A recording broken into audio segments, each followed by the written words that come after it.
2017. It's a year many people are more than ready to say goodbye to.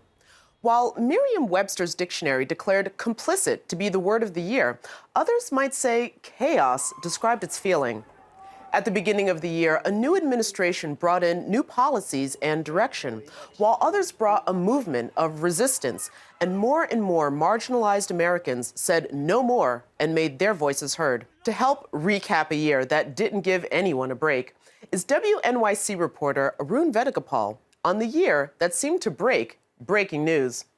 Arun, welcome to Metro Focus. Thanks, Jenna. Great to be here. So, as I was saying, with the beginning of this year, we saw very quickly the Women's March marches happened all over the country. And then, of course, shortly after that, we saw these mobilized movements against the initial travel bans. What's your take on how these movements have been mobilizing people into action, whereas they might have been dormant before? Right. I think it's been a pretty extraordinary year in that regard. You've seen these mass movements hit the streets, hit the airports like JFK, flood Congress with their calls and with their physical presence. I think at the end of 2017, 1 year into this new era, you hear people, activists who are so-called members of the resistance, as they like to call it, having different sort of feelings about the state of the resistance right now. I spoke to one person. She's a Brooklyn-based activist. Her name is Kayla Santos-Suazo. She works with Arab American communities and with the community at large in Brooklyn, and she has really mixed feelings. She says that it is sort of unprecedented what we're seeing happening in different communities, especially in communities of color. But she's also worried about whether this is an opposition to one person in one administration, meaning the Trump administration, and will that taper off? On the other hand, there's somebody named Shannon Stagman. She is the head of Empire State Indivisible, and she said their numbers are growing by the day in terms of the people who are joining in New York City and across the nation. So you're looking at what could potentially be a long-term mass movement in opposition not just to the policies of this administration, but to certain policies that define the U.S.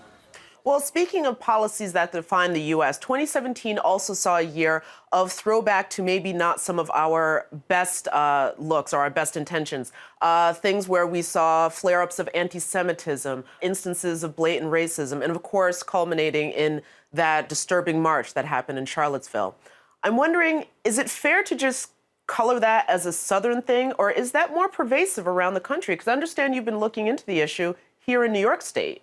That's right. In the wake of the Charlottesville riots, where you see thousands of men, white men, young white men, you might remember those iconic images of men wielding tiki torches and wearing polo shirts, rising up in protest against what they saw as the unnecessary dismantling of this one statue representing the Confederacy. Now, these are men who might have been mobilizing in Charlottesville, but they represent a national movement.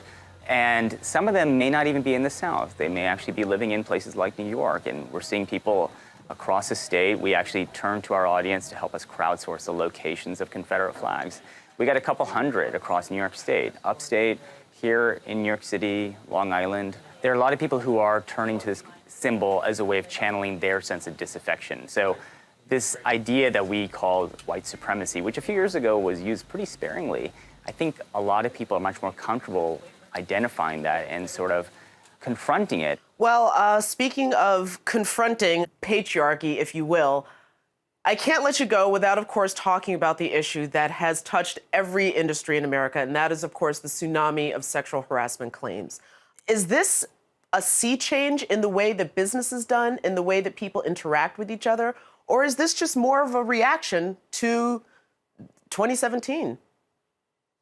I am pretty confident that this is a sea change. I think that what we started seeing initially with Me Too as being the taking down or this explosion of revelations against one person, Harvey Weinstein, it's come to be an attack on what is seen as an inappropriate abuse of power within not just the entertainment industry, but in the news media, in organizations across the country. It's hit my organization, it's hit public media in general, and right now I think what we see is a response to that in organizations, institutions that feel that they cannot, that the status quo is unacceptable. How that reverberates beyond institutions, I'm not sure. In terms of day-to-day behavior, in terms of sexism, sexual harassment, the kind of taboos we've seen for historically. I am confident, I think, I have a good feeling that this is going to change the way institutions deal with it. Whether we're going to see it on the street in terms of like the kind of harassment we see in places like New York, I don't know, but I am confident at least in certain realms of society, we're really seeing long-term change happen. Well, it definitely does feel like we are living through a period of change, and I think that's inspiring and a little bit scary, but we'll see how things go in 2018. Listen, Arun, I want to thank you so much for joining us on Metro Focus and helping us sort of understand what we've been through this year. Thank you, Jenna. Happy holidays. Happy holidays.